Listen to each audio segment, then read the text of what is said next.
So one of the most important things we can do with exploratory testing is to debrief. So after any session, take a certain period of time to debrief and look at what you've done.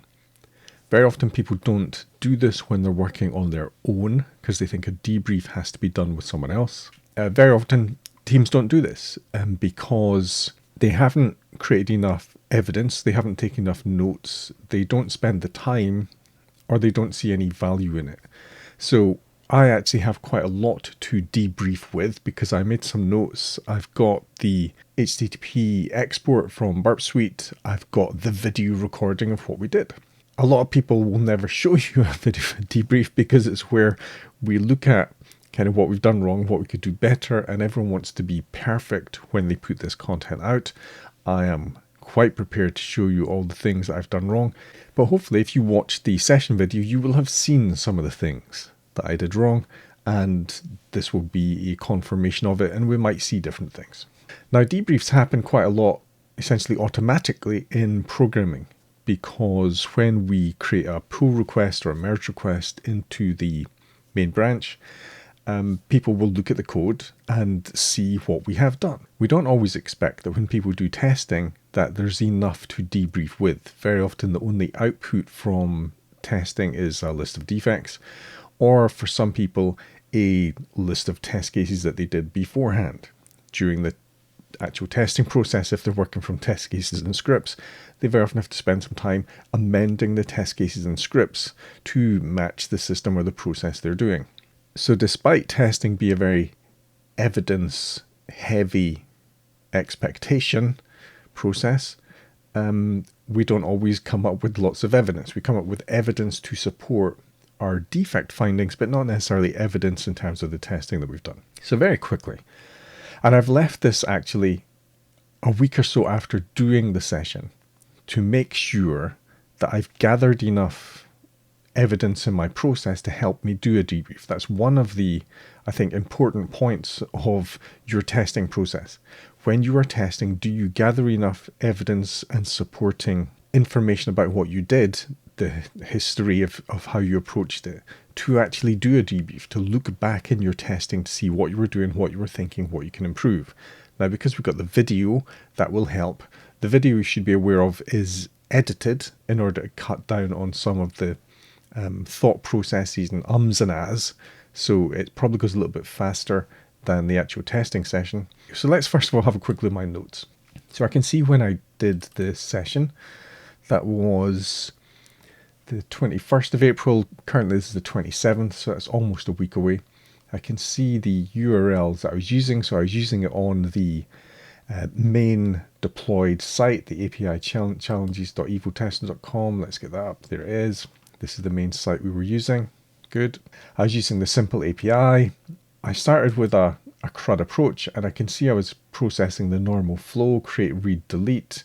I discovered that I couldn't create an ID in the payload, so we know what the full payload types are like.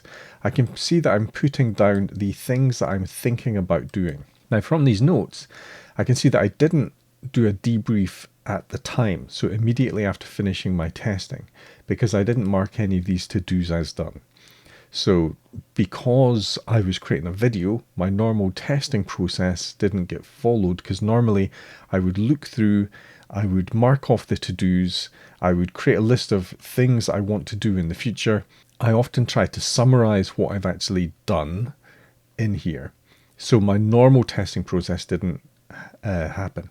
So one lesson is, don't try and create videos of your sessions where you're thinking it through at the time to create a video for human consumption if you want to do a really good exploratory testing session, which is why any example exploratory testing session that you see on YouTube is probably not the best example, because it's an example where the normal process of exploratory testing has been interfered with.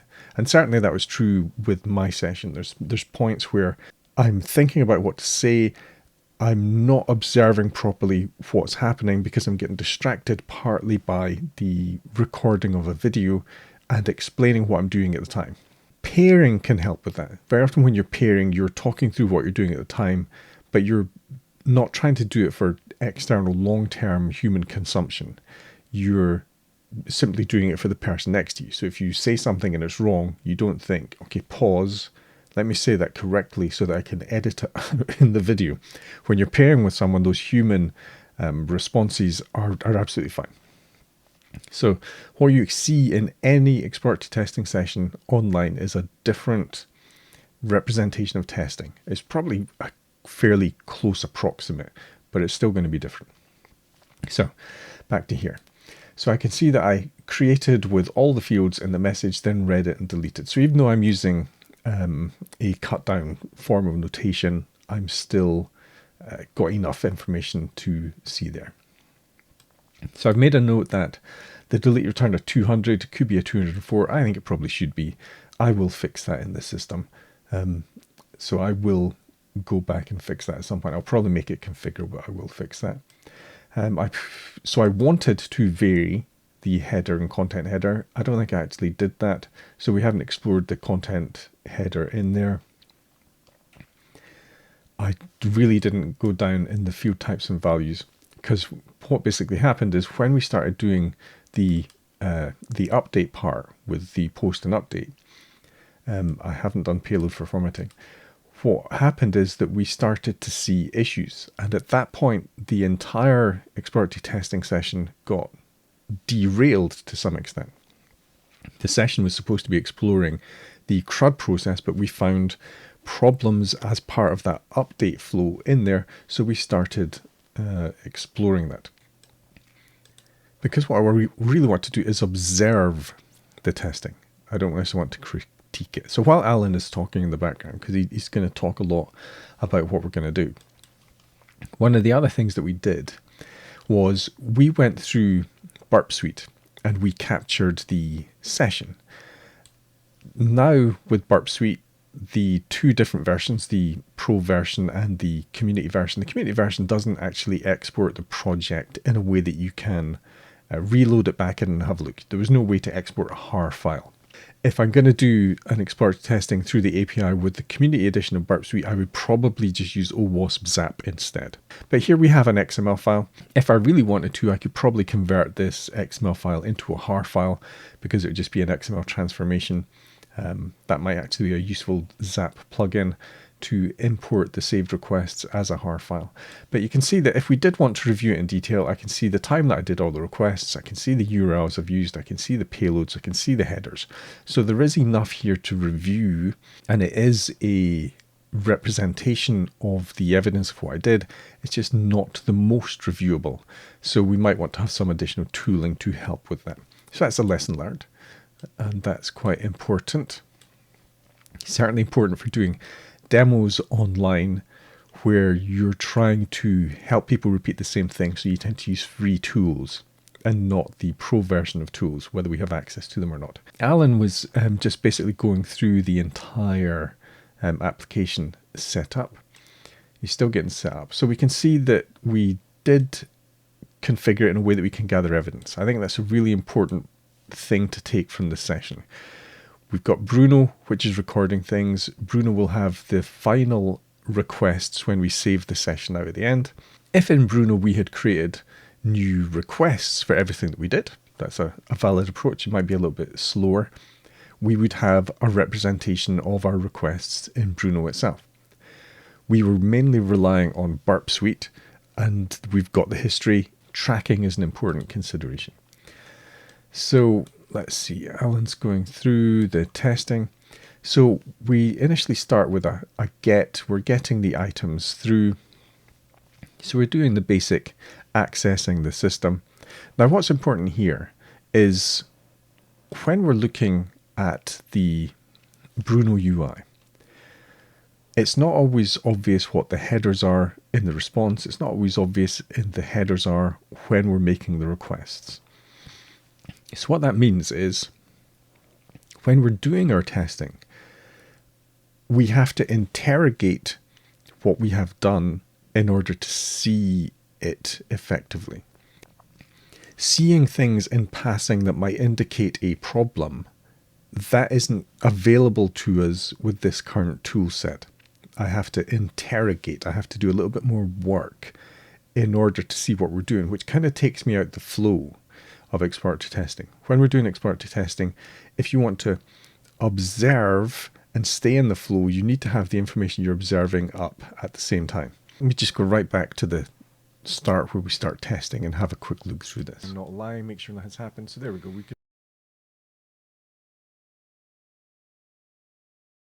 Okay, now what we didn't do very well when we're testing here, and it's probably a good habit to get into, is to be more deliberate about the data that we're using. So at this point, I'm just putting in random values for the data, partly because I don't know that there's a problem in the updates and deletes, but really the data should be essentially self-documenting. If I had paid attention to what the next ID was, I could base the price perhaps on the ID. Perhaps if I'm going to create item number 12, I could set the price to be 12.12. I could set the ISBN to be 12 or 012 at the start. I could use parts of the information in there to be explicit to the item that I'm creating. Perhaps the numbers in stock could be 12. Perhaps I could amend it afterwards. But it would allow me to have more control over the data, which currently is quite random. And that's one of the reasons why I kind of missed things as we went through.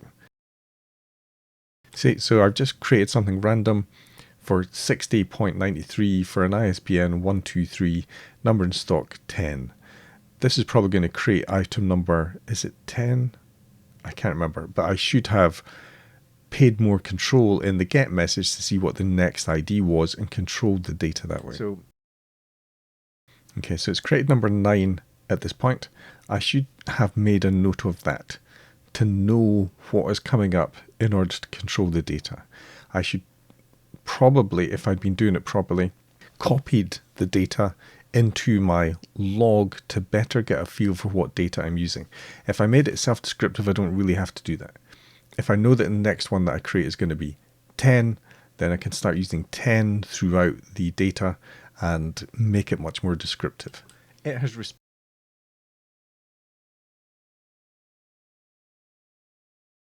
So what's interesting at this point is I was talking so much and thinking through, I didn't actually notice that I had issued a GET request with a payload.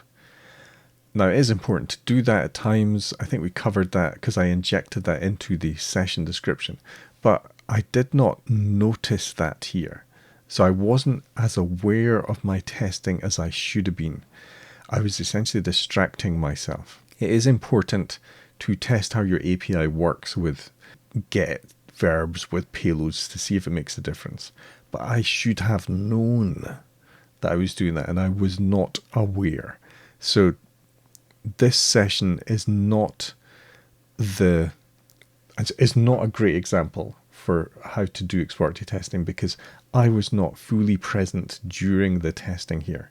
I was not as deliberate in my testing as I should have been. I was not driving it with full intent, which is what we really want to be. Exploratory testing can be quite tiring because you're trying to know what you're trying to do beforehand. So I knew I was going to get. Before I do this, I should pause and go, I'm going to get a specific item. I should be aware of the request that I'm sending in to, if I deliberately want to get a specific item with a payload, that would be my intent. But my intent at this point was just to get an item, and I accidentally put a payload in. So this is not a good example of what to do. Get that to read it. There we go. We issued a GET request on that item. That should have been a deliberate test of a specific condition of getting an item with a payload, but it wasn't. It was getting an item, and I still haven't noticed. In fact, I don't notice at this point that I'm doing this. What we sent in. Good. See, even when I say it's returned what we sent in, it didn't return.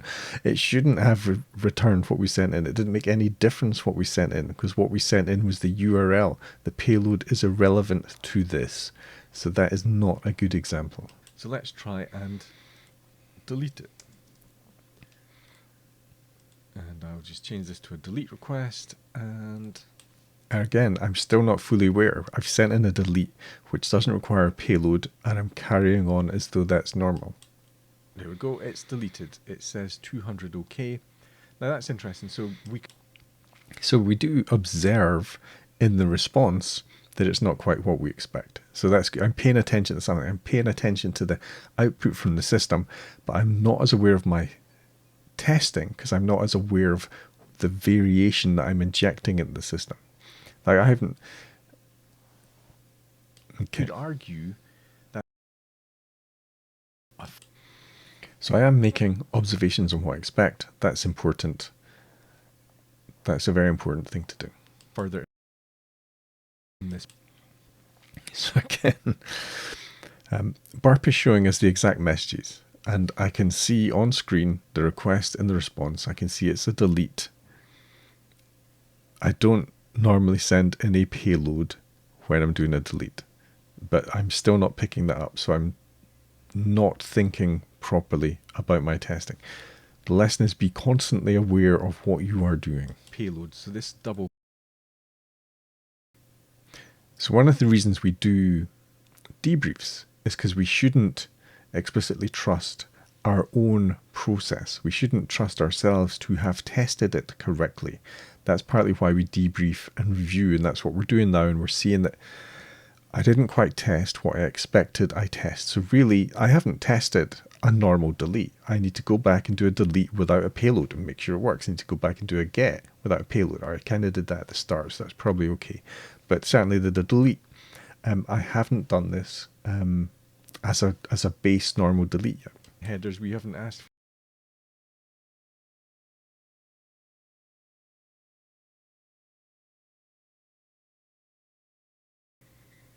And it's also a reminder that I added this afterwards when I was doing the editing, just to make it obvious that this is not the best example, to make sure no one is confused.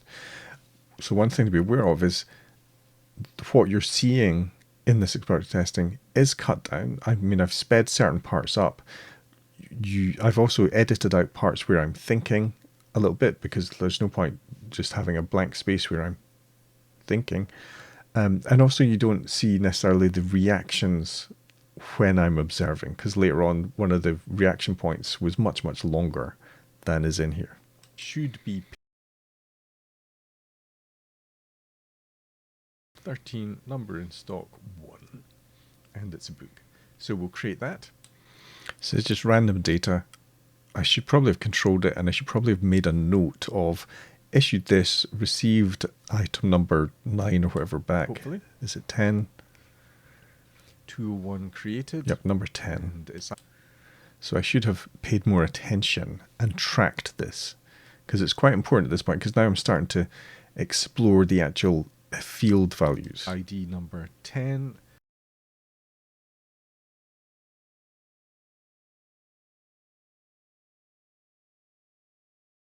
This is interesting. Now at this point, I got distracted and I said everything else is the same, but I don't have an oracle to compare with because I didn't write down in advance what it was. So I don't at this point spot a bug or an unexpected condition. I do find it later, which is good, because I built a review process in to my testing, but I should have seen it at this point. I should have seen a state change between the number, because I was only expecting to see the values that I put in, the changes to those change, but the number in stock there is 0, whereas previously it was 1. Yep, so we didn't notice during the testing because I didn't make it obvious for me to see the change. If I'm testing an output change, a state change, I really want to see that what it was before to compare with what is on screen, particularly at this point because I'm distracted. And I'm distracted because I'm talking about it at the time.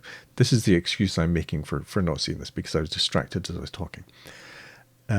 I do normally make more notes. I might have missed this in the testing, so we have to build in the review points as we're doing a bit clearly here. That is such a difference, but there's nothing on screen here. There's nothing in my notes saying what the before state was, so there's nothing for me to compare with here except what was in my memory. That's probably a mistake, relying on my memory to do this. Okay, 200 okay, DVD, everything else is the same. Now, this is interesting.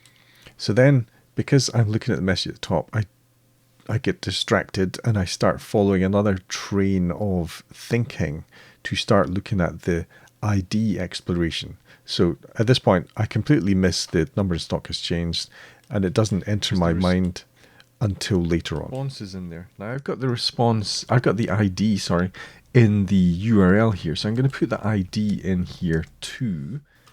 I mean, it's fine to get to follow paths when you're coming through, but I didn't make a note of what I was experimenting with or what was interesting. I should have put that in my testing notes at this point to explain that I was now trying to look at the ID amendments and see what happens. I'm not going to worry about the formatting. See if, because I needed to be much more deliberate about the field variations that I was putting in. If it accepts that.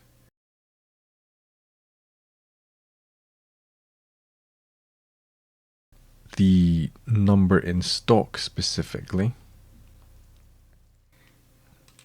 So, fortunately, because I have some safeguards in my process, I'm not making enough notes, but I am tracking exactly what I'm doing, exactly what we're doing, so I can revisit it in Burp Suite. That ability to interrogate and revisit our past information is important, because then we might trigger more observations of things not quite matching. We might spot variation that we didn't intend. This review process as we go through is important to help keep on track. Hopefully we don't need to do that because we're doing a better job in our notes, but in the absence of that, having the ability to review what we've actually done is, I think, incredibly important.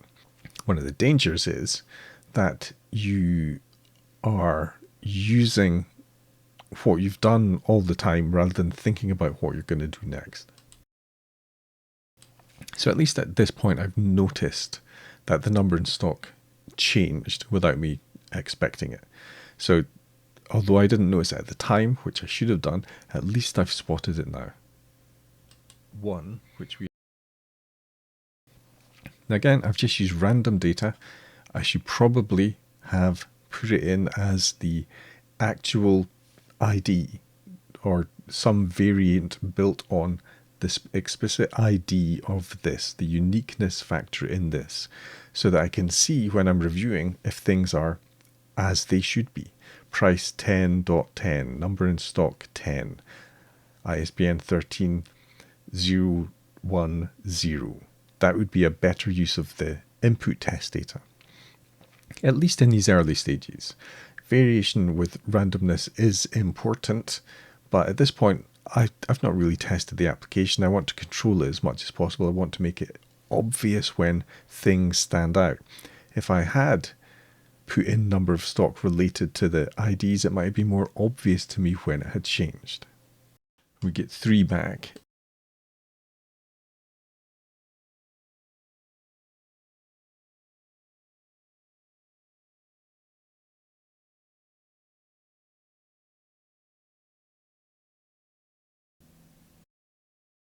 Okay, so this is fair enough. I'm experimenting with something, but I haven't written down in advance what I'm exploring. I haven't written down in advance. Check if we can amend the ISBN to not be unique. These are the kind of things I want to be seeing in my notes. I want to see that deliberate intent about what I'm going to do next. I can blame the fact that I was recording and explaining it, so my intent is essentially in the video. But normally you would want to see that in the notes. It's really important to put your intent in your notes. It's really important to put in your notes the previous output when you're doing state changes so you can compare. Make it easy for yourself by writing down what you've seen, what you're expecting to do, what you're intending to do, what you're thinking, what your questions are, because we can tidy all that up later on, but driving your testing with intent is so important. And I am doing it here, but it's an implied intent because I haven't written it down, even though I've kind of verbally stated that's what I'm doing. That should be in the notes. So on that basis, it's not great example of exploratory testing because the intent is not being tracked well enough. Okay, so what I'm interested in is that actually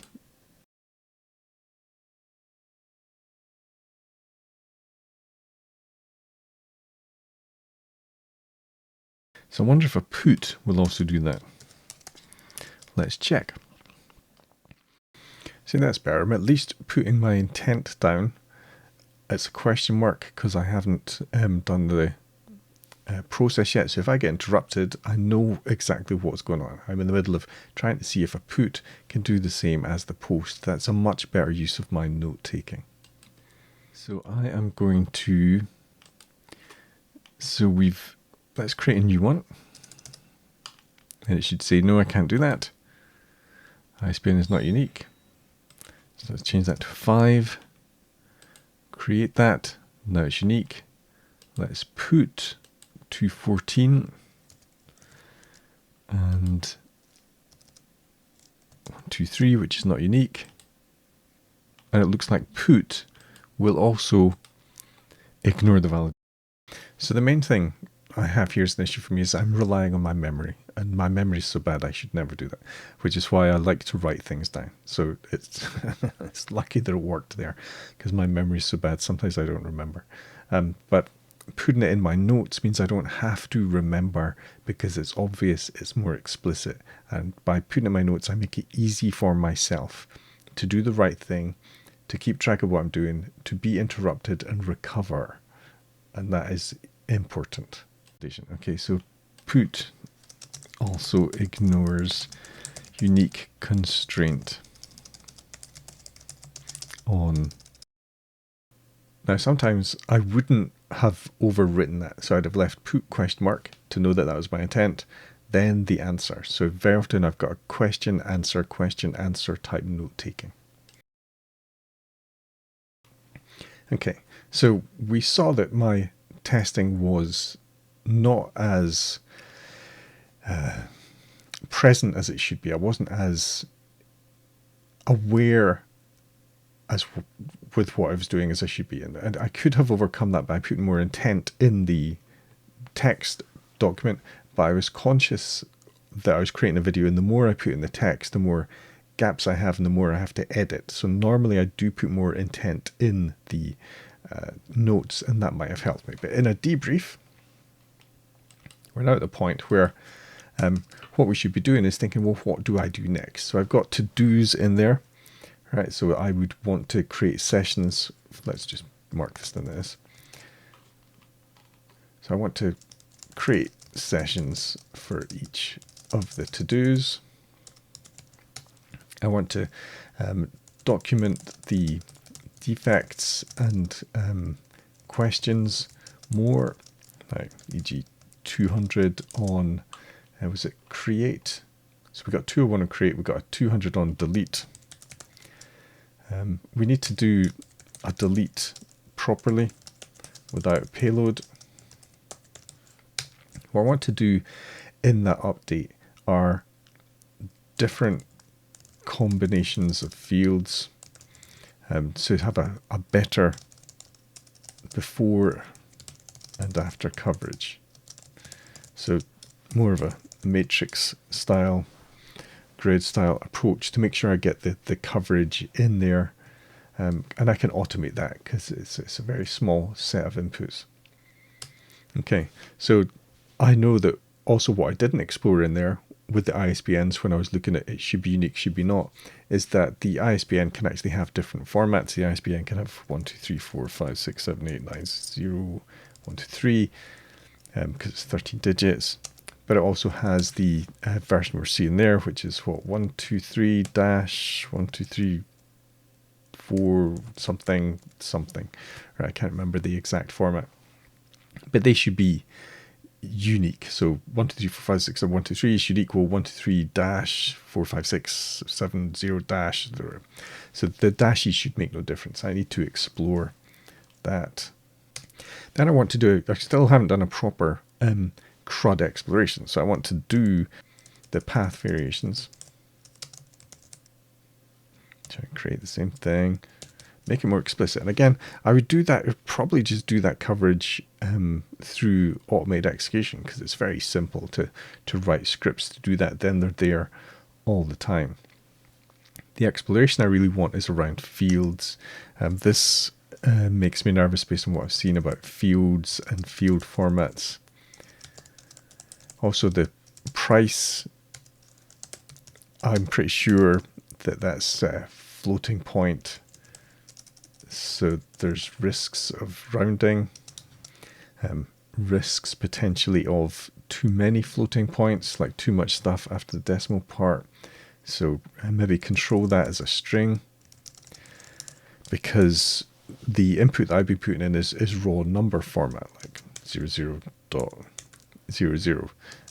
To properly represent prices, we should probably need a big decimal on the back, and it should probably be going as a string, so that we don't have risks of this kind of values or risks of rounding. So I want to dive into that. It's not necessarily part of the entity life history. I could include it in the entity life history as part of an update, maybe the price update, but in general I want to look at that. So the entity life history exploration is more about the general paths, the general field combinations.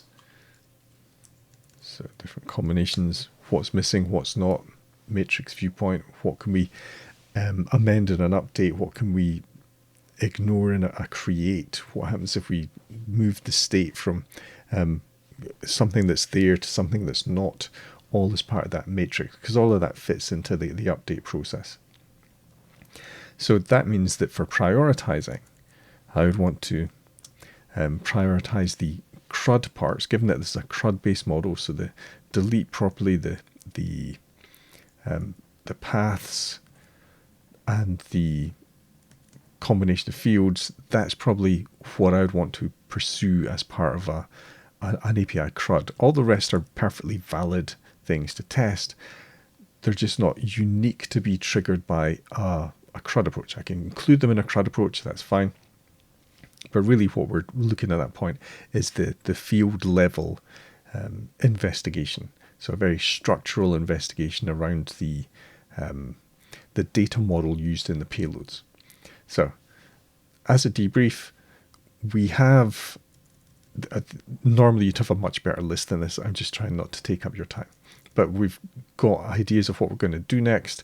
We've got the observations, we'll go away and raise them. We've got a plan for what we're going to approach next. And that's important for the debrief. So we're debriefing to figure out what we did well, what we have to improve on our personal process, were there any risks in terms of our conclusions based on the way that we approached the testing. Yes, there were with the delete because we had the payload, and how we're going to explore with this particular viewpoint in the upcoming sessions. And after we've done the CRUD sessions based on these combinations, we can then think through what else we want to test. So debrief is essential. Debrief is essential to learn what you did, how you're going to approach it in the future. But you need to have the ability to debrief. I have the ability to debrief because I had a video. Normally you won't have that. So normally you'd be relying on your notes. In this case, the notes are not good enough. And you'd be relying on the evidence that you've automatically collected. In this case, the evidence I've collected is pretty good. I just can't view it because of the output format from Burp. So I'd have to create a custom tool to do it. So my process for testing this probably wasn't good enough to properly support going forward.